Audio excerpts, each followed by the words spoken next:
Mga kapobre, ang naka-advantage bitaw aning nata sa pang-uma tapos apila na to og laglag mga kapobre no. Kay bisan tuod ug wa pay mo suporta sa to naa lang gihapon tay makwarta. Parehas ani mga kapobre.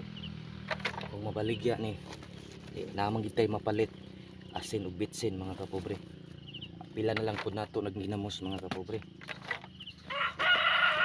Mao man gini ato ang talent mga kapobre no. Naa gid sa pang-uma.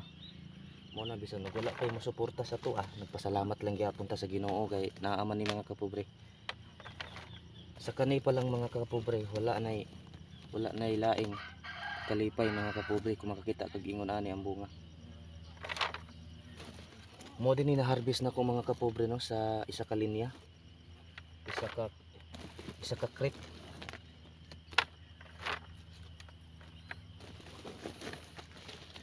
Mo nang bisan og dinos pa og Dios mga kapobre. Ano padayon lang gud gyapon ta mga kapobre.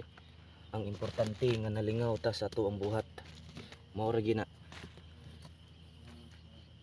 Mao ni mga kapobre, ang isa ka linya mga kapobre. So mao ra to mga kapobre. Ug mamalihog na lang pug og suportan niyo mga kapobre no.